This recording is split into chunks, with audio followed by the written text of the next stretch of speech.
The new McCrispy Strip is here. Dip approved by ketchup, tangy barbecue, honey mustard, Sprite, McFlurry, Big Mac sauce, double dipped in buffalo and ranch, more ranch, and creamy chili McCrispy Strip Dip. Now at McDonald's. Ba-da-ba-ba-ba.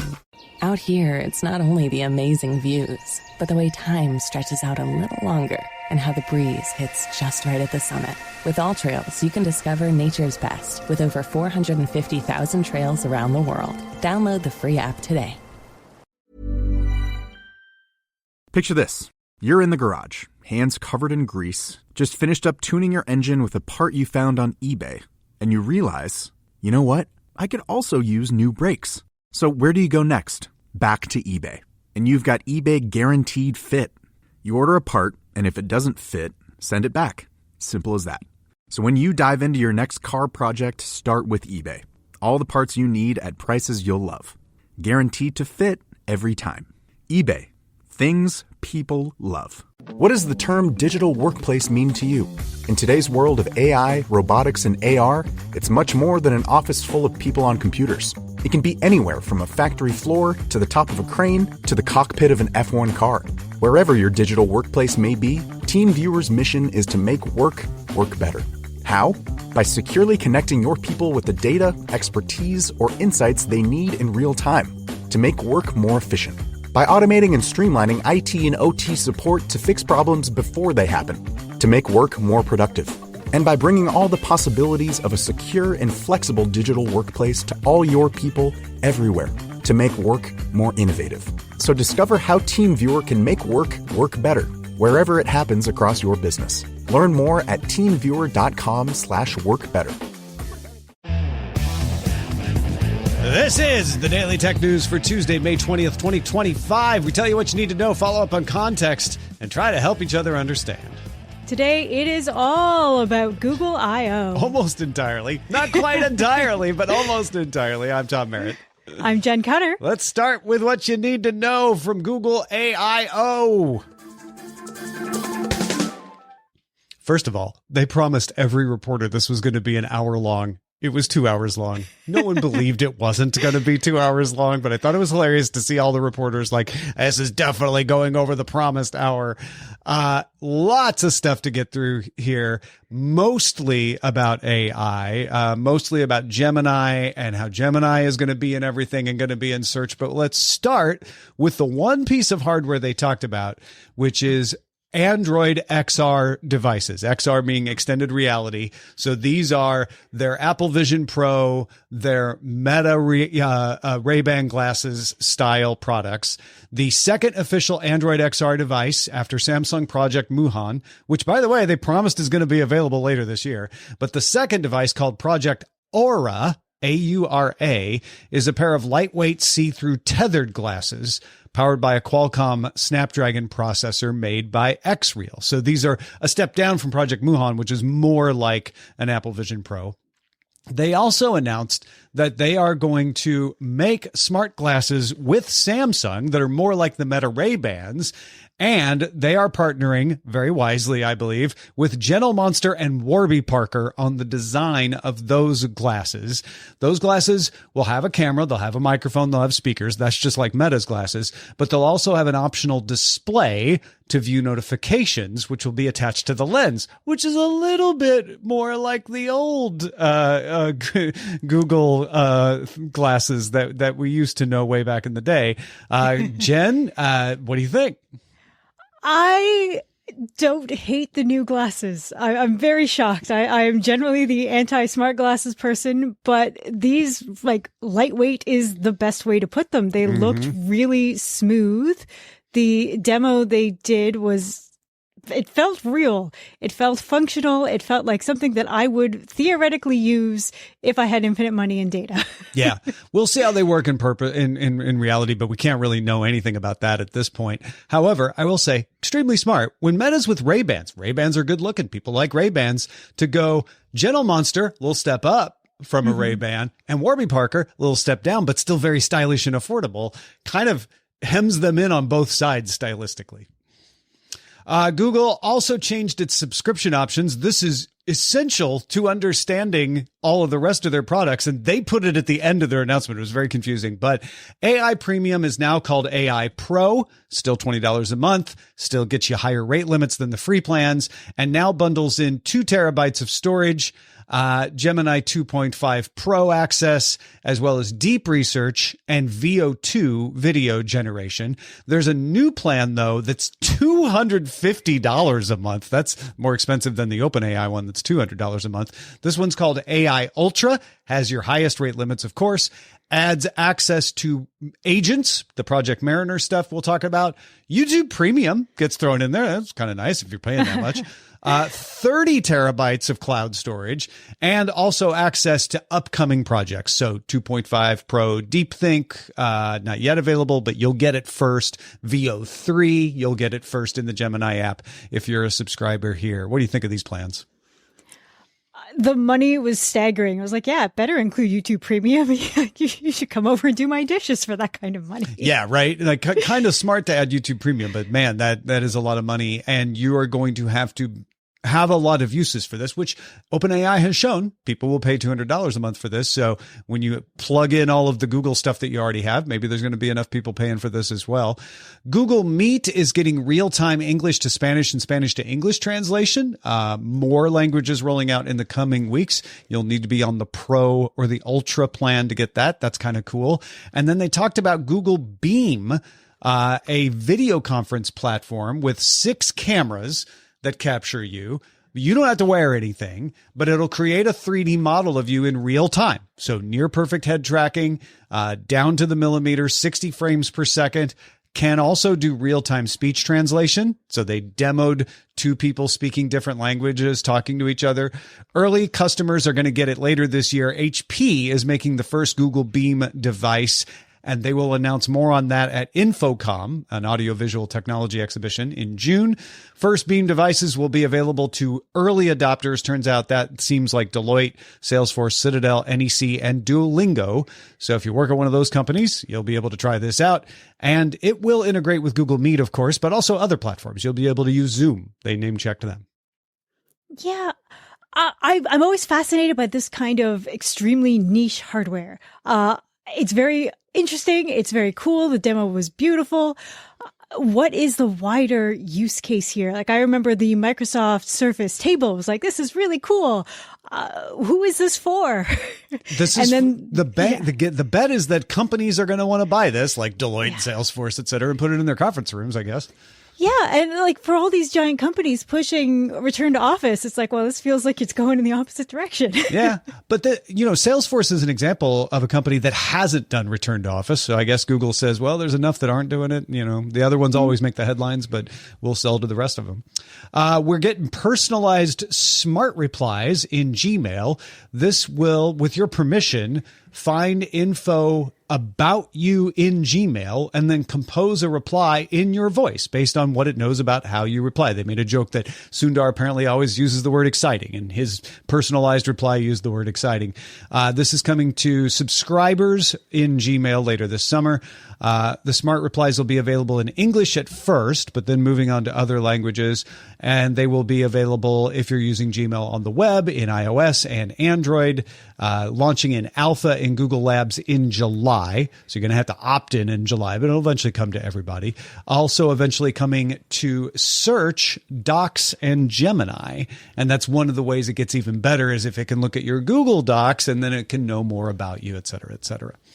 Yeah, for people who run their whole life through the Google Cloud services, I'm very curious to see how accurate the fake you it kind of creates to do the you thing.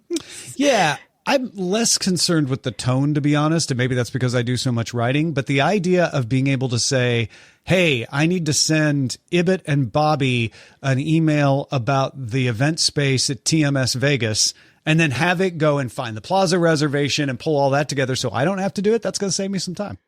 Yeah. I like the idea of basically AI trained on you and being able to pull up the historical stuff. I would love to know what I did in 2011 without having to go physically search with agent operators. Yeah. When you reconnect after a long time, I was like, what was that meeting we had? What was that email we had? That kind of stuff can be useful. The VO3 video generator is available now, and this one has native audio generation. So it can do background sounds, it can do sound effects, it can do dialogue. They showed an old sailor speaking with it. That one is available now if you're an Ultra subscriber. VO can also now use reference video to stay consistent. It has camera controls. And they even have an update for VO2, the older, more widely accessible one. It includes the ability for users to add or remove objects from videos via text prompt, like, to take that apple out of the background or whatever. Also, along with this, Imagen 4 can now do words well, they say. It'll spell things right. It's also 10 times faster than the previous image generator. And Google opened its Lyria 2 music generation model to creators through its YouTube Shorts platform and businesses using Vertex AI. This can create music. They showed a musician using it to help them create music. It's not meant to replace the musician. And the model, Lyria Realtime, is now in Google's Gemini API and AI Studio platform.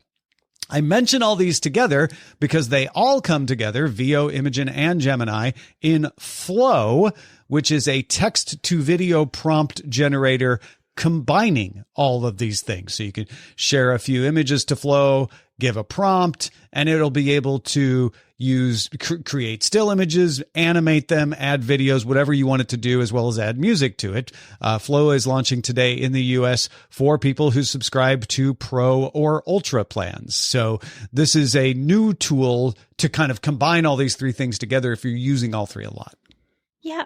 I obviously have to focus on the YouTube part of this. So for people who subscribe and use it on Shorts, this saves you, well, not saves you because you're paying a lot of money, but now you will not theoretically need any kind of music licensing service because you can make your own custom. Mm-hmm. And I wonder how they'll let you port that, say, to other platforms that you may use, or what the rights are in terms of who owns what. Yeah.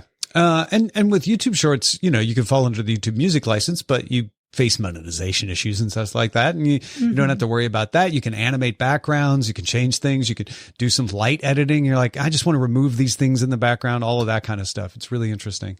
A couple of projects are now real. Project Astra is now Gemini Live. This is coming to Android and iOS users now. The Live API is a developer-facing endpoint that allows low-latency voice interactions with Gemini. Basically, Live, if you don't know, is the one where you can point it at things and say, what is that? You can ask it to look at your screen and explain what's going on. And starting Tuesday, developers can build experiences that support audio and visual input and native audio output in their apps using Gemini Live. And then the other project, Mariner, is their agent. Computer use capability coming to the Gemini API, available broadly this summer. Mariner can now oversee up to 10 simultaneous tasks, so it can use a virtual server instead of having to use your browser. So you can tell it to do something and walk away and not have to monitor it. You can show it a task once, and it will learn it for future cases. The Gemini SDK is compatible with Model Context Protocol, MCP tools that we talked about earlier this week. This will come first to US Ultra subscriber. And if you're wondering, like, who else does stuff like this? Agents are all over the place. Compare it to OpenAI's Operator, Amazon's Nova Act, or Anthropic's Computer Use. And then there's also Agent Mode, which is similar to this. It combines web browsing with research features and integrations, as well as with your other Google apps, more along the way. But you can tell it, hey, yeah, use my Google Docs, etc. Google says Ultra subscribers get access to Agent Mode on the desktop soon. If you did a push-up every time you heard agent or agentic in this presentation, you would be so ripped right now. Yeah. So those are things we already heard them talk about that are now live. It's sort of like not just a project shipping. Search. They really tried to make the case that like search is increasing. More people are benefiting from search. Search isn't dying. AI is making search more useful and helping people who want to get to searchers. AI overviews in search is used more often. 10% growth in queries that show AI overviews. Google Lens queries up 65%. And AI mode is now launching as a tab for all U.S. users. You may have it if you opted into the experiment, but now everybody in the U.S. gets it. AI mode will power AI overviews as well, and that means Gemini 2.5 model coming to AI mode and AI overviews. They said over time we'll graduate many of the AI mode cutting edge features to the core search experience. But really right now what it means is AI overviews does something okay, but if you want to do longer queries, more specific queries and get more information, you'll want to go over to the AI mode tab. You can also get personalized answers if you give it permission to use what it knows about you from search, and coming this summer, other apps that you authorize. Deep search is coming to Google Search AI mode, so you can have it do some research for you. Complex analysis and data visualization coming this summer for sports and finance. They used sports as an example, making a chart based on batting averages, using tornado bats, stuff like that. But I can imagine finance using it a lot. And those agentic features from Project Mariner come into AI mode. And Project Astra, the Gemini Live stuff, will be called Search Live, where you can actually point it at things, have it look at things, look at screens, and incorporate that in search in AI mode. Do you buy it? Do you buy it that this is going to keep search even more valuable? They didn't talk about the one thing I was desperate to hear some movement on. I thought of an example from like 10 years ago, gaming tournament in Toronto. My friends from NorCal were like, oh man, we're going to come now. We're going to stay at this hotel and go to this restaurant. And I'm like, wait. That restaurant has not existed since I was 16 years old. Where are you getting this information? And unless Google is also going to clean up their search results, you're getting the garbage in, garbage out problem. Yeah. Well, and they are implying that they've cleaned up those results, that they've cleaned up hallucinations. We will see. I know the Verge commentators were making the same comment, like, how often is it going to get stuff wrong, though? That is a question. I don't think it gets stuff wrong all the time, but it does sometimes, and that will be a key to this. Yeah, they keep talking about travel, and I'm thinking, like, if I end up in South America and I'm counting on this place to exist, I really need this place to exist. I mean, the wise thing is to double check all this stuff. Like, yes, it'll save you time to put it all together, but then click the link, and they do give you the links to click. There is also a shopping tab that lets you try on clothing with your photo. Supposedly the system will use a model of your own body and render how fabric would fold and drape realistically on you. Visual shopping and agentic checkout arriving in the next coming months. So you can tell it to just go buy it and it'll go do the checkout process for you. Try on is currently available in labs. We also have a lot of Gemini 2.5 updates, more than we could possibly get to here. Native audio output, for example, can switch between whisper and normal and even switch between languages midstream, can distinguish between speaker and background voices. They are showing the chain of thought so you can see how it reasons. There are thinking budgets coming so you can control the model on its cost and latency to your budget and tastes. There's a coding agent equivalent to OpenAI's Codex called Jules in public beta at jules.google. There's a math model called Gemini Diffusion coming to Gemini 2.5. Deep Think mode in Gemini 2.5 Pro. They talked about world models that can simulate the world the way our brains do. They talked about robotics. And there were more things, some of which weren't even in the keynote that I saw come out when the NDAs expired halfway through the keynote.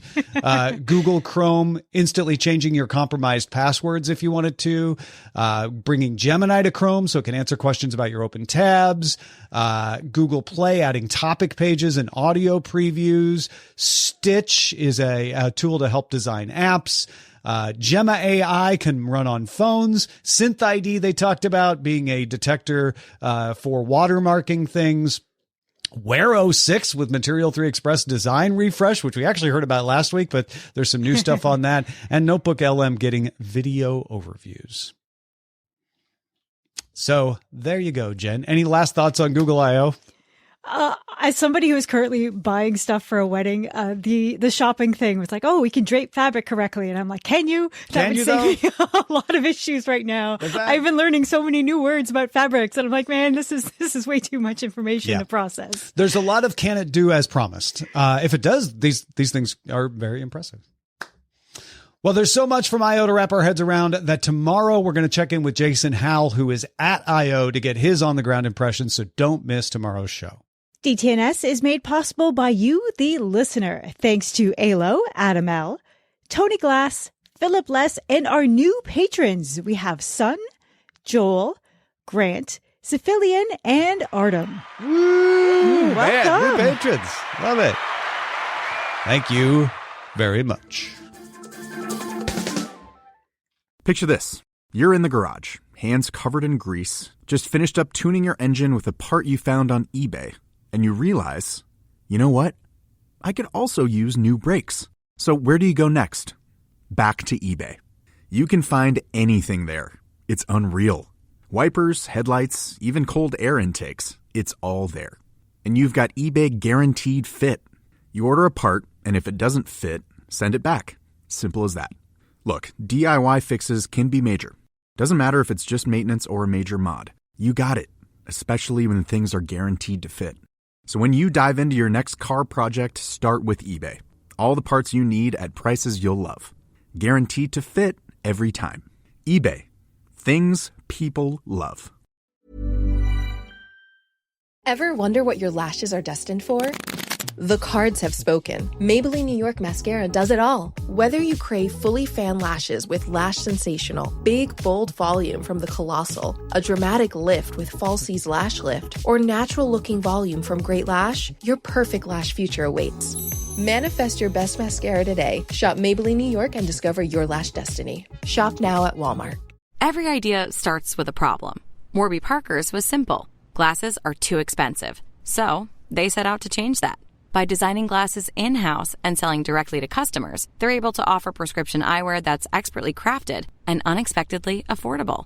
Warby Parker glasses are made from premium materials like impact-resistant polycarbonate and custom acetate. And they start at just $95, including prescription lenses. Get glasses made from the good stuff. Stop by a Warby Parker store near you. This is Paige DeSorbo, the co-host of Giggly Squad. I have exciting news. McDonald's has all new McCrispy strips. It's chicken made for dipping. Tender, juicy white meat chicken with a golden brown, peppery breading. It's chicken so good it deserves its own sauce. The creamy chili McCrispy strip dip, a sauce that's creamy, savory, and sweet with a little heat. But it works with any of our sauces.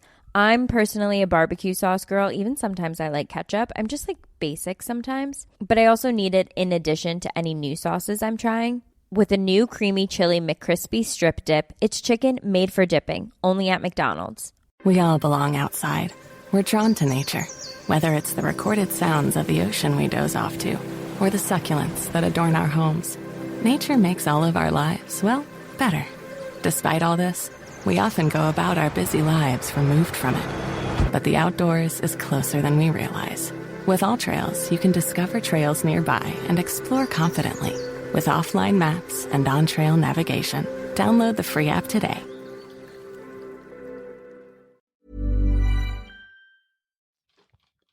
There is some non-Google I.O. news out there today, so let's get to the briefs.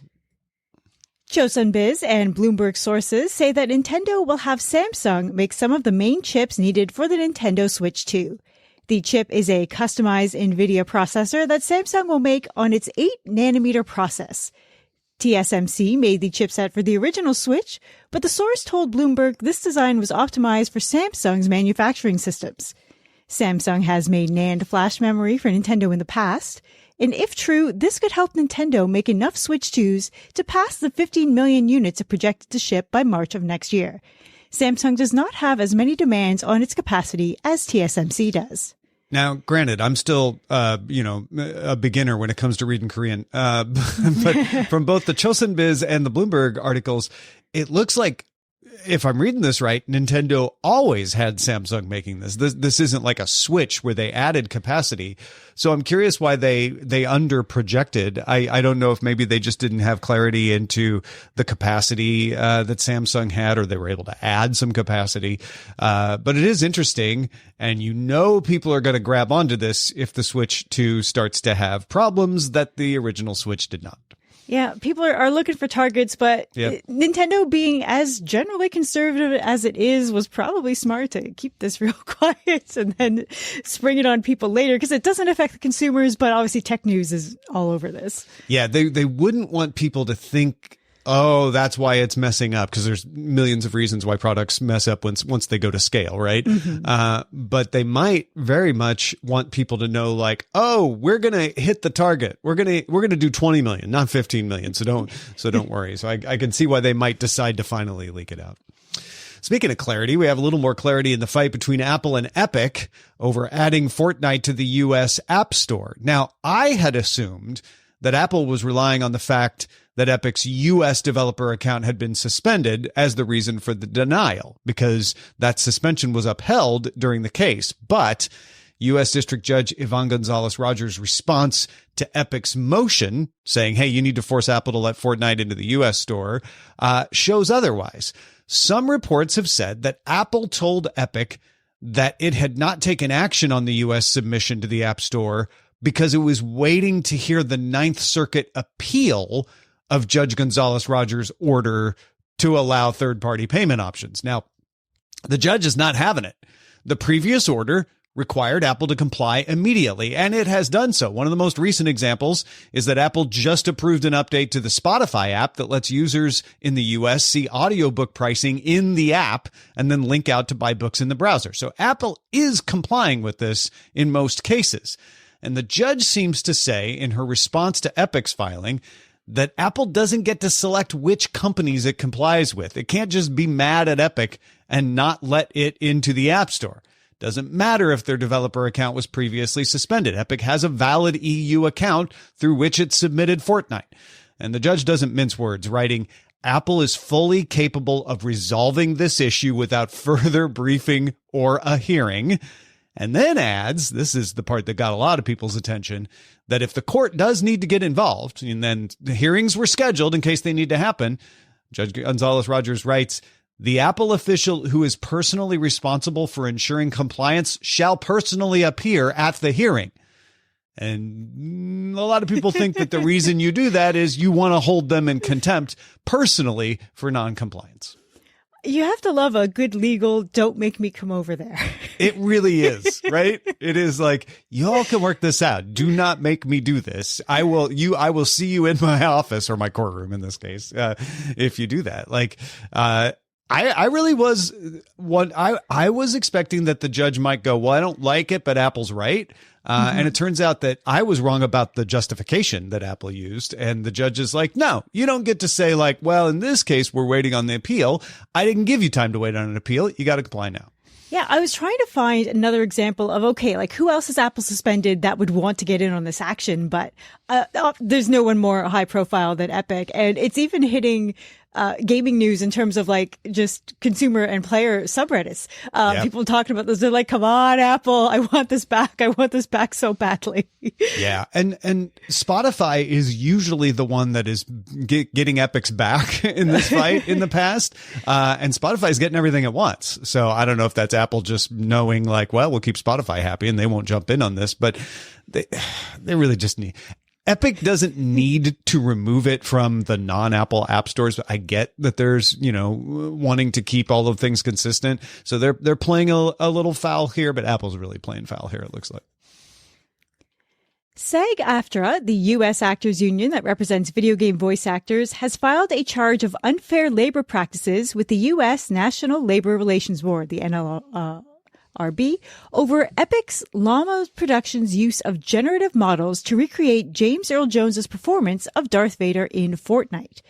Jones agreed to the uses before he died, and his family granted permission for the use of his voice in Fortnite. So what's the problem? Well, the union says Llama Productions did not provide notice and bargain over the terms of the use. The union contends the model replaces the work of others who have in the past provided voices for Darth Vader, even when Jones was alive. And complicating matters is the fact that voice actors have been on strike against game companies, including Llama, since July of last year. One dispute is over how generated content is handled. Yeah, I think this is because of the strike. I think nobody really knows what the rules are until the strike is over. And so Llama was like, well, we've got the rights from the estate. We're just going to use it. And SAG-AFTRA is trying to understandably get a better negotiating tactic by saying, no, there are other people who could have done this and you've now replaced them with AI.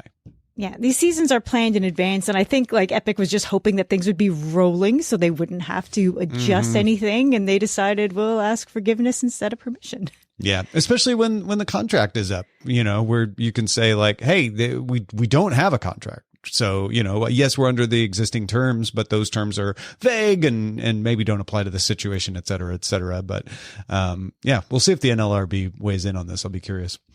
Wall Street Journal and CB Insights have a report showing the European Union lagging behind the U.S. and China in the number of privately held technology companies valued at more than $1 billion. So this is just looking at unicorns and above. The U.S. has 90 such companies, according to this report, with a combined value of $2.53 trillion. This is privately held. This is not publicly held. So we're not talking about Apple or Google. We're talking about SpaceX in the case. China has more privately held companies valued at $1 billion, 162, but they're valued collectively at $702.46 billion. So the U.S. companies on average are valued at a lot more per company. The EU sits between the two regions in the number of companies at 107, but far below them in value at $333.38 billion. And Wall Street Journal points out only 4 of the world's top 50 tech companies are European. One of those is Stripe, which is split between the EU and the U.S. anyway. China's General Administration of Customs reports that exports of smartphones from mainland China dropped to the lowest level since 2011 in April, as uncertainty over U.S. tariffs disrupted supply chains worldwide. Smartphone exports fell 72%, much sharper than the overall drop of 21% between China and the U.S. during the month. Meanwhile, the value of smartphone components shipped from China to India over the past year has quadrupled. Marshall, known for its guitar amps. When I was in high school, everybody said, oh, the Marshall stack. Marshall has launched its first sound bar. Coming for you, Sonos. The Heston 120, which supports Dolby Atmos and DTSX with 11 drivers for spatial audio, has a total power output of 150 watts and support for Bluetooth 5.3 and Wi-Fi, which means it also supports AirPlay 2, Google Cast, Spotify Connect, and Tidal Connect. And it's got nice codec support. I mean, MP3s and stuff you'd expect, but also ALAC, FLAC, OGG Vorbis, and WMA9. Has an HDMI eARC port and then a second regular HDMI 2.1 port, as well as an RCA input. Nice for your turntable, perhaps. And it looks like it comes from Marshall with a mix of leather and metal and that gold script Marshall logo. So this thing looks like a Marshall. You also have some nice amp-like knobs, physical knobs and buttons on it. Companion subwoofer is not out yet. They say it's on the way. So you're going to have to just use this for everything for the time being.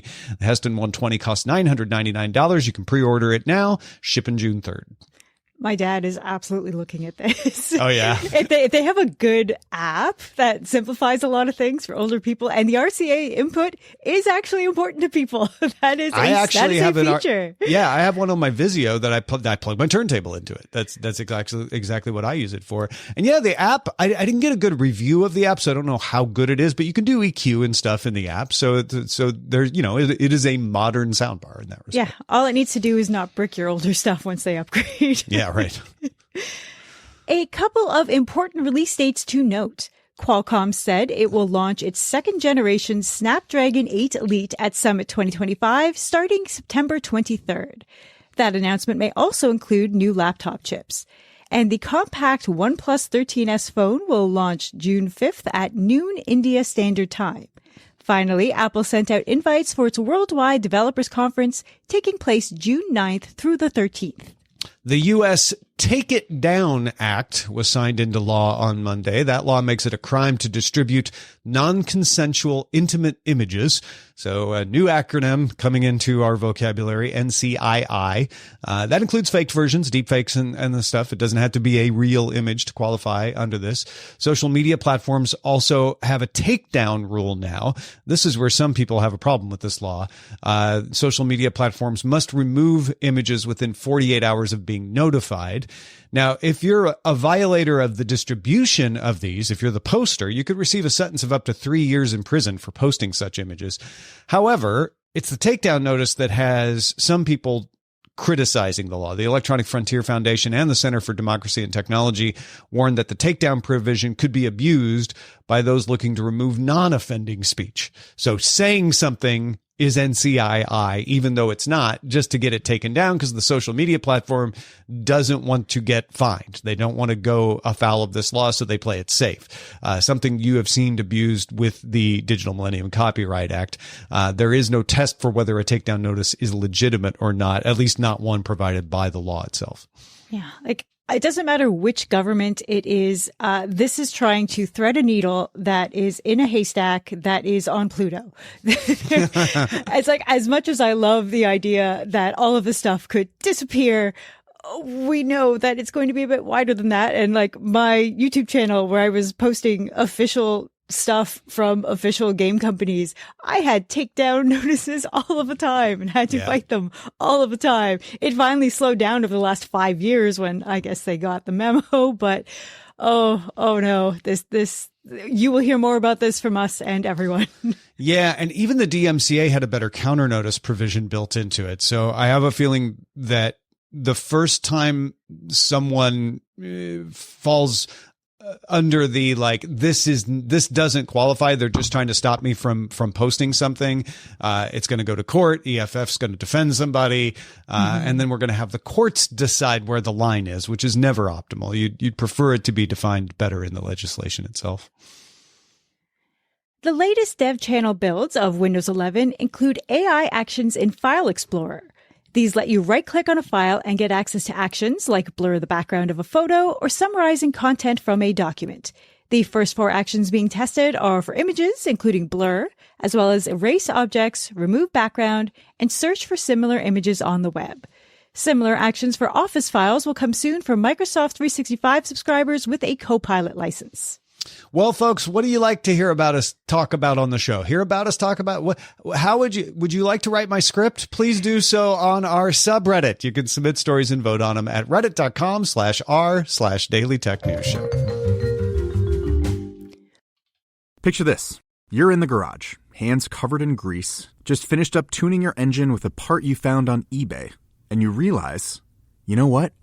I could also use new brakes. So where do you go next? Back to eBay. You can find anything there. It's unreal. Wipers, headlights, even cold air intakes. It's all there. And you've got eBay Guaranteed Fit. You order a part, and if it doesn't fit, send it back. Simple as that. Look, DIY fixes can be major. Doesn't matter if it's just maintenance or a major mod. You got it, especially when things are guaranteed to fit. So when you dive into your next car project, start with eBay. All the parts you need at prices you'll love. Guaranteed to fit every time. eBay. Things people love. When you think of hot, you might think about the tragic time you ate too much wasabi. Or about getting into your car on a summer day when it feels more like stepping into a sauna. But heat can work in your favor, like during Verizon Red Hot Deal Days. Get hundreds of hot deals on all your favorites, like iPhone 16 Pro with Apple Intelligence, Apple Watch Series 10, and iPad, on any plan. Only until May 28th for new and existing customers. Offer available on My Plan. Only at Verizon.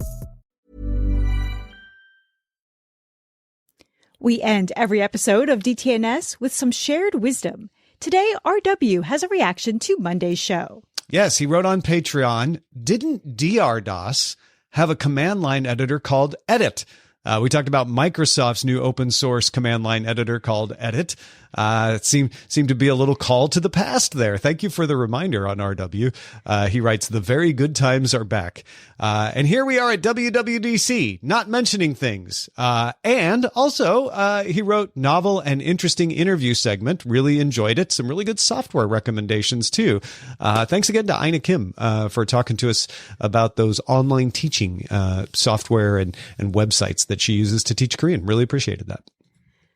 What are you thinking about? Have you got some insight into a story and or script? Please share it with us over at feedback@dailytechnewsshow.com. Big thanks to RW for contributing today's show. Thank you for being along for Daily Tech News Show. The show is made possible by our patrons. Thank you, patrons. Patreon.com/DTNS.